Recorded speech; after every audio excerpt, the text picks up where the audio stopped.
Clifford the Sheep, written by Sally Sheringham and illustrated by Penny Ives. Clifford was the happiest sheep in the world. He delivered newspapers, and his job was to deliver the Oakleaf Times each morning. All the wild animals who lived near the farm looked forward to seeing him wobbling up their paths on his small red bicycle. The animals always made sure that they had some blackcurrant tea brewing and a pie or cake baking in the oven. Clifford cleverly timed his visits. For example, he arrived at the rabbit's house for tenses, the hedgehog's house for elevenses, and the weasel's house for twelveses. Then he always went to the spotted woodpecker inn for lunch. He loved his food, and it was no wonder that he was getting rather plump. The animals invited Clifford in every day because he kept them up to date with what everyone was doing.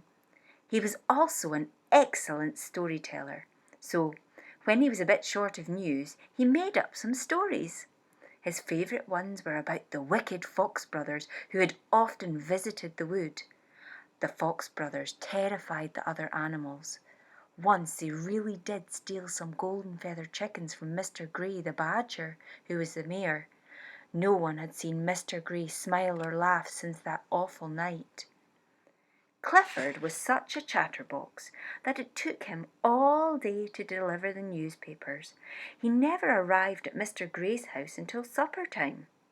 Mr. Grey was getting very cross because his paper was always delivered late. Then, one day, Mr. Grey didn't get his paper at all. Clifford had become so plump that he had got stuck in someone's doorway. Every animal came to help.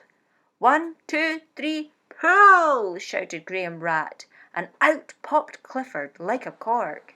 But by then it was well past everyone's bedtime and far too late to be delivering newspapers. The next morning, Clifford was woken up by an angry knock on the door. It was Mr. Grey. "I have had enough of reading yesterday's news tomorrow, or in this case, reading no news at all," he barked. "I'm sorry, Clifford, but I shall have to give your job to somebody else. You not only talk too much, but you are clearly too fat and too slow to be delivering newspapers." So, Clifford was given a week's notice. His job was given to a stoat called Eric, who moved as fast as a roller skater and only ever said "humph." Clifford's last day was very sad. All the animals made an extra special fuss of him. This meant that he didn't arrive at Mr. Grey's house till after supper time.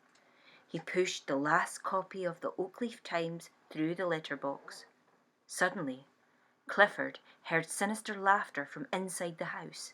He knew that it couldn't have been Mr. Grey laughing because Mr. Grey never laughed. Nervously, he opened the front door and stepped inside.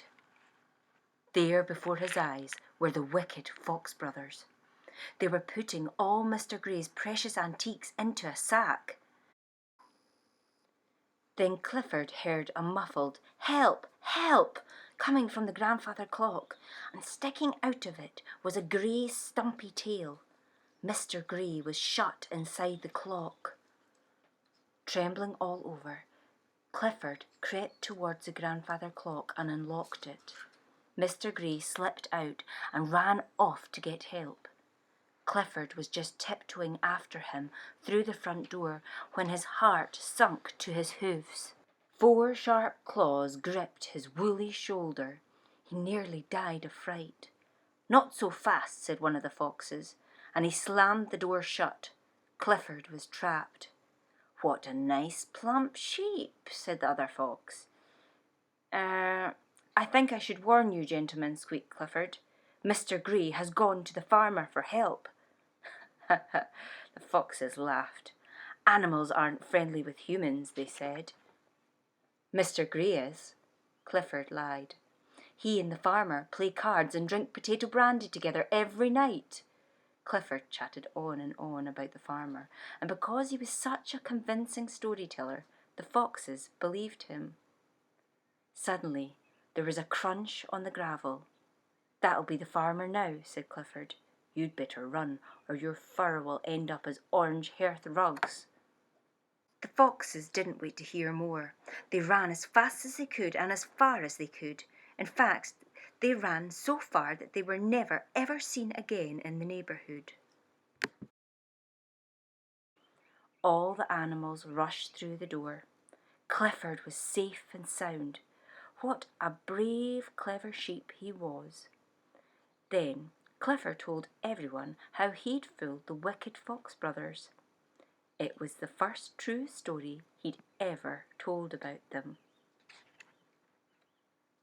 "Your storytelling has saved the day, Clifford," said Mr. Grey. "I would like to apologise and to ask you to keep your job after all." Then Mr. Grey smiled for the first time since his golden feathered chickens were stolen. All the animals were happy because Clifford was still going to deliver their papers, and of course Clifford was happy too. But what about Eric the Stoat? No one knew how he felt because all he said was "Humph."